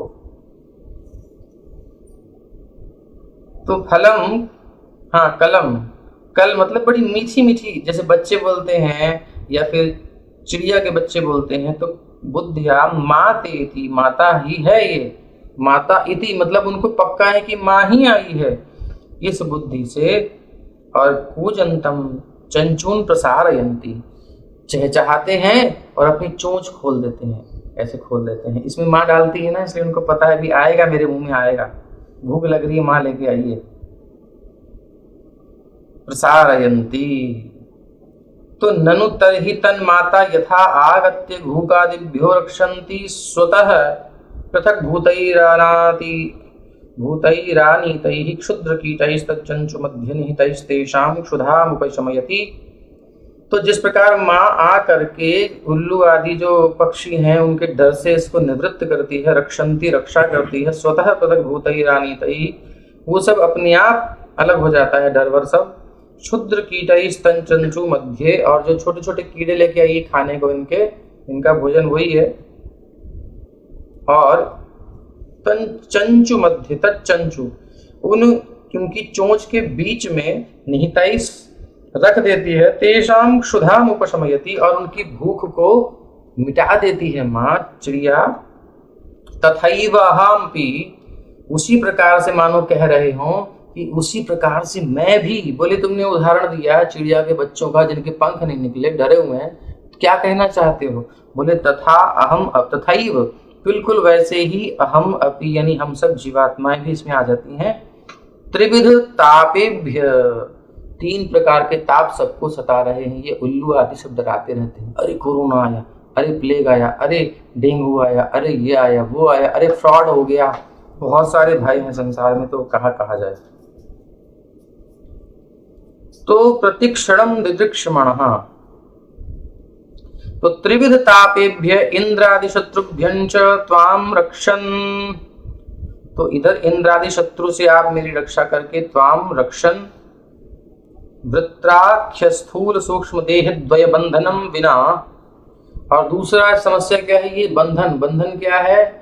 मेरे शरीर का बंधन, ये जो राक्षस शरीर मुझे प्राप्त हुआ है, इसमें वृत्ति कैसे होती है, इसमें भजन ठीक से नहीं होता है, ये भी मेरे लिए बंधन है। ये शरीर वृत्र कह रहे हैं, स्थूल शरीर है प्लस सूक्ष्म शरीर भी भौतिक प्रकृति का दिया हुआ, ये बंधन है मेरा। बिना मम नान्यत किमपि तावत्रयमित्यस्ततो दृष्टांतरंतरमाह। तो मानो इनकी ये समझ में आई, अरे इसमें तो मैंने भी अपना स्वार्थ कह दिया, तो दूसरा दृष्टांतर कहते हैं कि कहीं भगवान ये ना सोचें किमपि तापत्रयमित्यस्ततो, कि तुम तापत्रय से मुक्ति के लिए केवल मुझसे प्रार्थना कर रहे वाले, तो गए थे कुछ नहीं चाहिए, ये नहीं चाहिए वो नहीं चाहिए। बोले अब तो यानी मोक्ष तक नहीं चाहिए भगवान का दिया हुआ,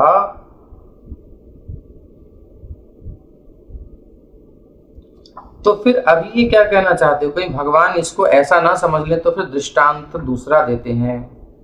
अजात पक्ष, ये तो हो गया। हाँ, कहाँ गया?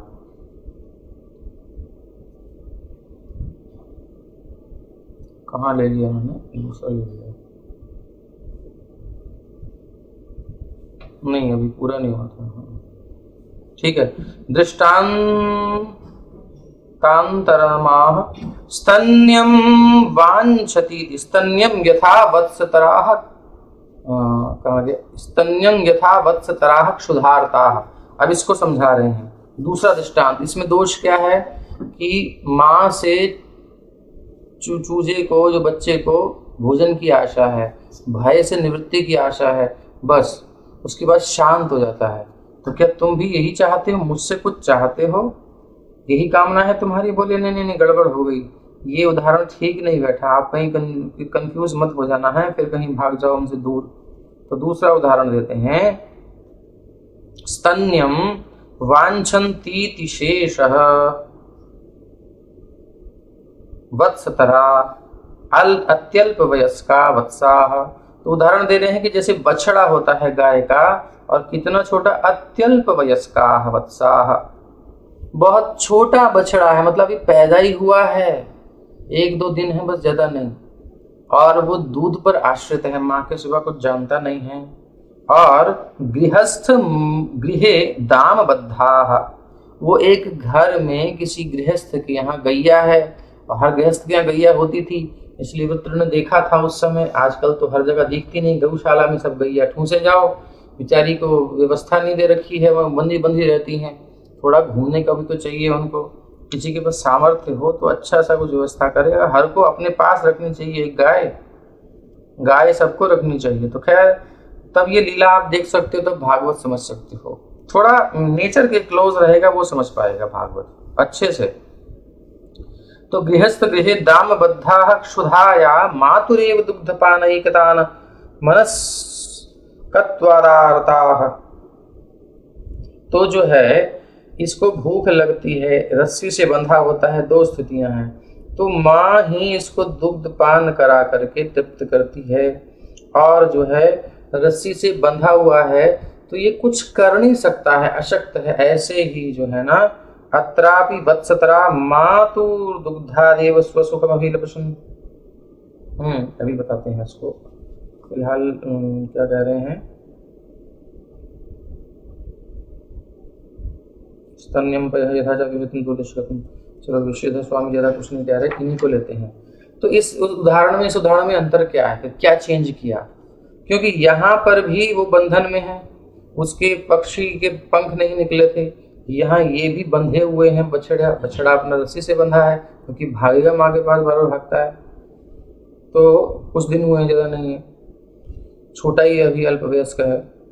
भूख लगती है तो माँ को चाहिए, ये माँ चाहिए, ये माँ चली गई है तभी भी ये आशक्त है, घर में बंधा पड़ा है, माँ आएगी तब इसको खोलेंगे तो दूध पिएगा, माँ चरने गई है गैया।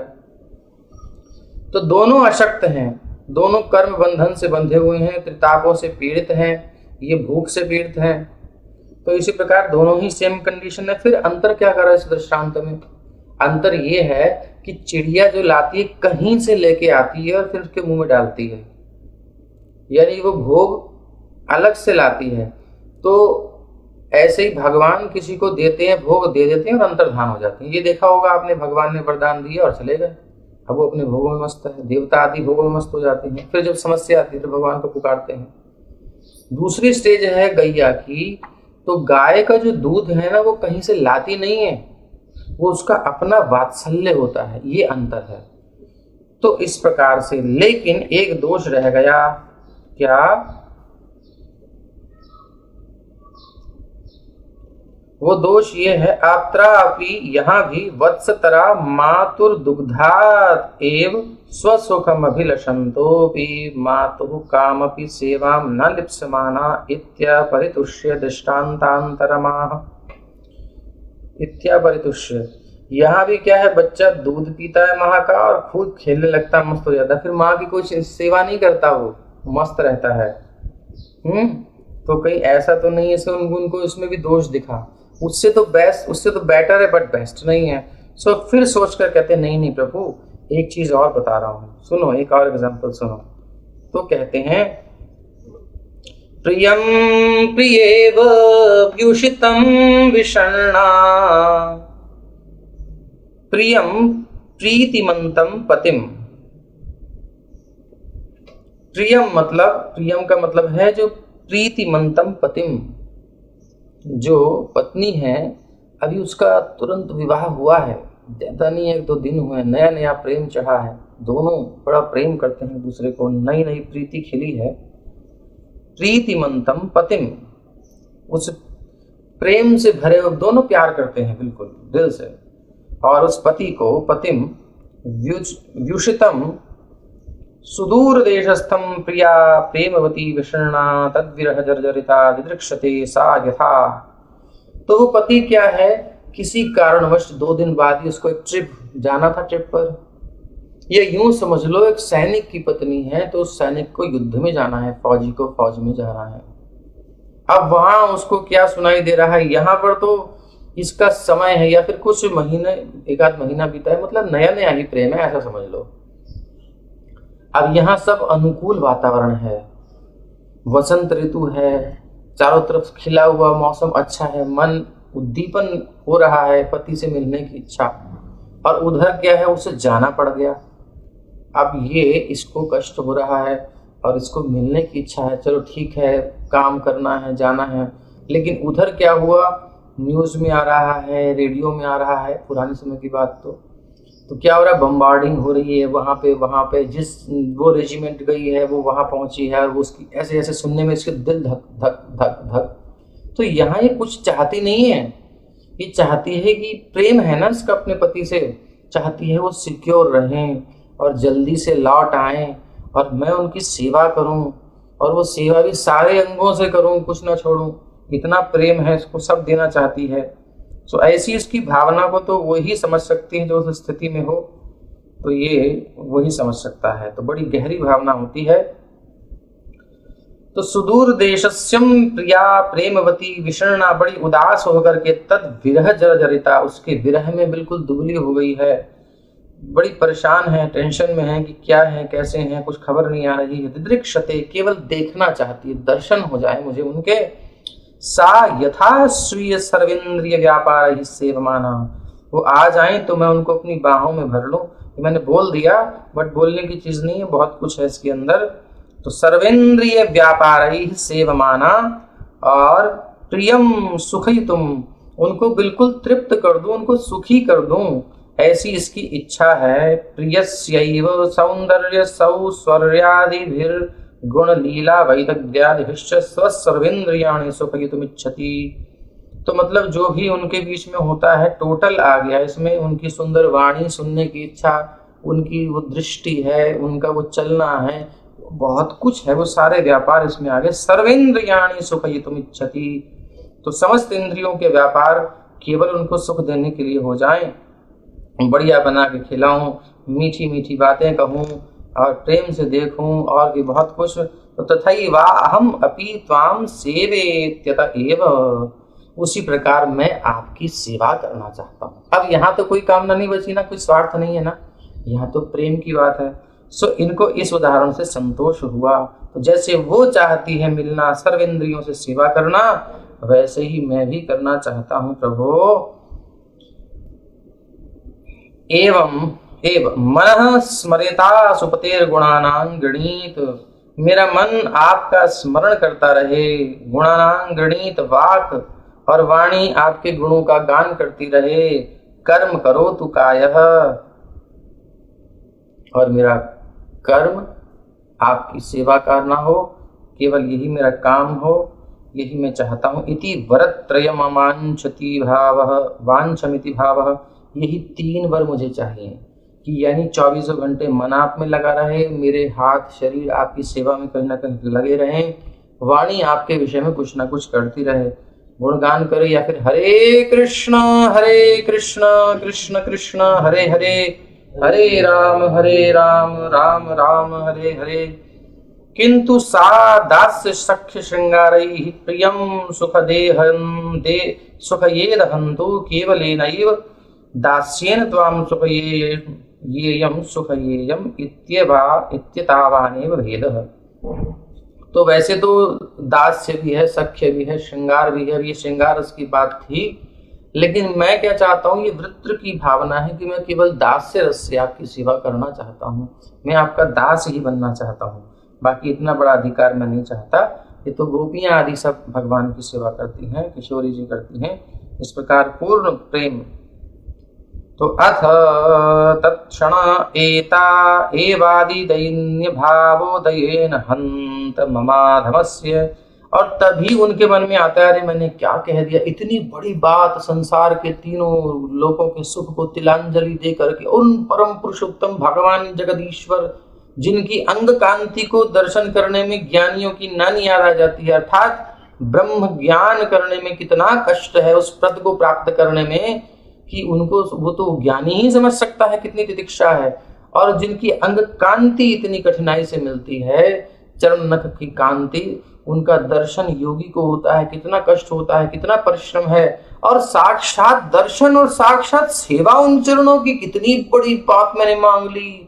तो उनको लगा कि मैं इस योग्य हूं कि नहीं हूं, इतनी बड़ी पोस्ट है, इतना बड़ा अधिकार, मैं भगवान की डायरेक्ट सर्विस मांग रहा हूं चरणों की, इस सेवकों के माध्यम से, तो भैया कैसे होगा। सो अथ तत्क्षण एवाति दैन्यम भावोदयेन, ये दैन्य का भाव, देखो भक्ति का एक गुण है कि वो अपने आप को तुच्छ समझता है, और जब तक भक्ति नहीं होती सोचते हैं हम भी तो कुछ हैं, भगवान की भक्ति कर रहे हैं। भैया माला करते हैं, 2 माला 4 माला 16 माला करते हैं, ऐसे थोड़ी है। हम मंगल आरती रोज करते हैं जी, हमने तो इतनी सेवाएं करी हैं जी, आपको पता है इतना कलेक्शन करके दिया था जी, ऐसे बहुत सी बातें लोग बोलते हैं, तो उनका तो कुछ पता नहीं कहाँ है।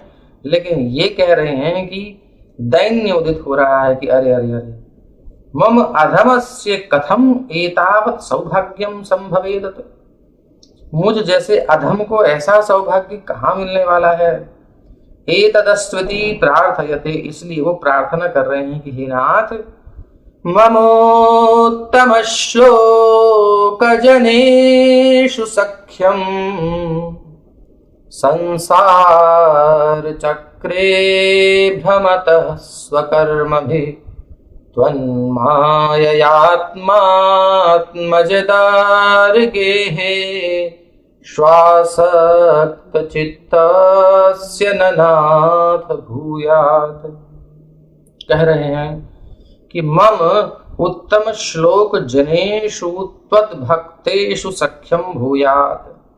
मेरा आपके दासों के दास यानी भक्तों के भक्त और बहुत सारे भक्तों के साथ मेरी मित्रता हो जाए, वो मुझसे स्वीकार कर लें।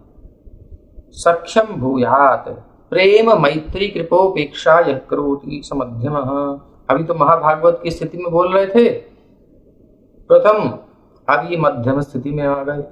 भगवान से प्रेम हो और भक्तों से मित्रता हो तो सख्यम त्वद्भक्तेषु, हमारी मित्रता आपके भक्तों से ही हो। रिलेशन कोई बने, कुछ भी कांटेक्ट हो तो आपके दासों से हो। भूयात् किंतु त्वन्मायया, आपकी माया के द्वारा आत्मात्मजारिश्वासक्तस्य जनस्य कस्यापि मयि सख्यम न भूयात्। बड़ी दृढ़ता से कहते हैं, लेकिन जो आपकी माया से मोहित होकर के अपने शरीर में आ सकते हैं, शरीर के सुखों के लिए जी रहे हैं, अथवा अपने फैमिलीज के लिए जी रहे हैं, अथवा अपने जो भी हैं दुनिया के भोग विलासों में जो लगे पड़े हैं, जिनको आपसे कोई मतलब नहीं, आपके सब सेवकों से कोई मतलब नहीं, वो अपनी दुनिया उनकी बसी पड़ी है। बोले ऐसे लोगों से, इन आसक्त जन से, भले ही कितने संपत्तिवान हो, स्वर्ग आदि का भोग कर रहे हो, मुझे कोई मतलब नहीं, मुझे उनसे कोई फ्रेंडशिप नहीं करनी है, उनसे मेरा कांटेक्ट ही ना हो, ऐसा करना। अगर लड़ाई भी हो मेरी तो भक्त के साथ हो, ताकि कम से कम उसी का तो अपराध होगा, उसी की सेवा करनी पड़ेगी महाजन के लिए। अगर मैं ऋणी भी हूं तो भक्त का हूं, क्योंकि भक्त से संपर्क होगा। यानी अगर डांट भी खानी हो तो भक्त से खाएं, पिटाई भी खानी हो तो भक्त से खाएं, सेवा भी करनी हो तो भक्त की करें।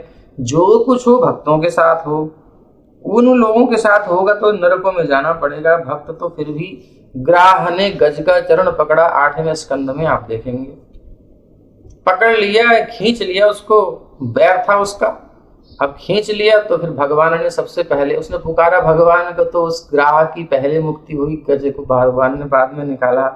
तो भक्तों का संपर्क होगा। इसलिए देखो, अगर भक्तों के बीच में कुछ थोड़ी सी टेंशन वेंशन भी चलती है तो वो अच्छी है संसारी लोगों की टेंशन से। कम भक्त तो है, कुछ तो है, 2-4 माला तो करता है, कुछ तो वो कर रहा है ना। उससे तो अच्छा जो बिल्कुल नास्तिक संसार में भोगों में लगा पड़ा है, उससे तो हम बेटर ही हैं। इसलिए हतोत्साहित नहीं होना चाहिए, सावधान भी रहना चाहिए।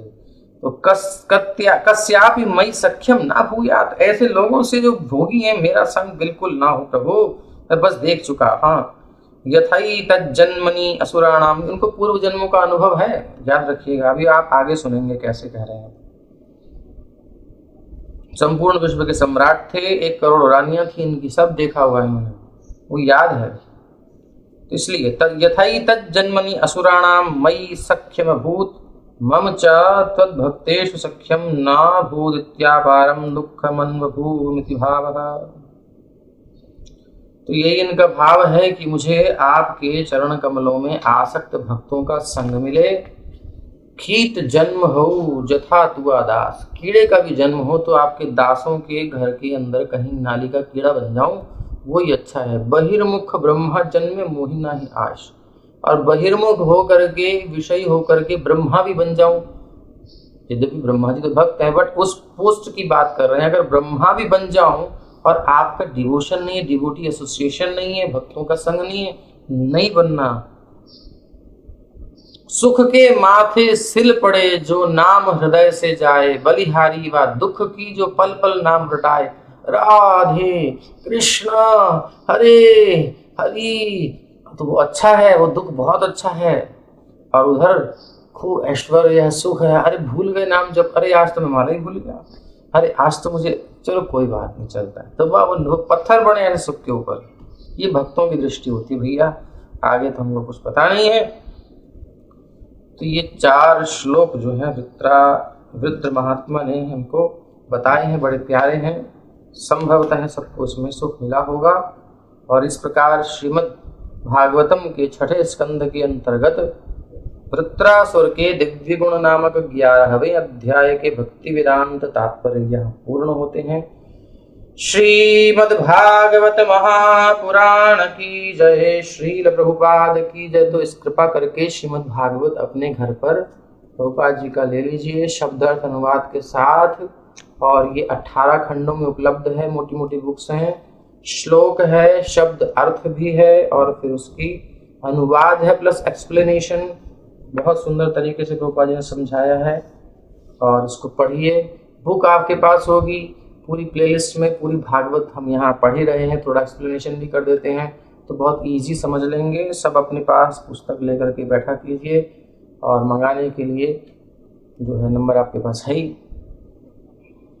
व्हाट्सएप कीजिए जैसे भी है। हरे कृष्ण। किसी का कुछ प्रश्न तो नहीं है इसमें? प्रश्न की तो आज गुंजाइश होगी नहीं, ये सब क्लियर कर दिया है। तो ठीक है, फिर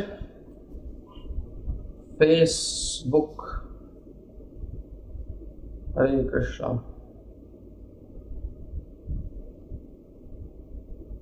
हरे कृष्ण। कृष्ण कृष्ण हरे हरे, हरे राम राम राम हरे हरे। धन्यवाद। तो फिर फेसबुक वासियों को हम विदा लेते हैं, और बाकी जन हमारे साथ आरती करेंगे भागवत की। हरे कृष्ण।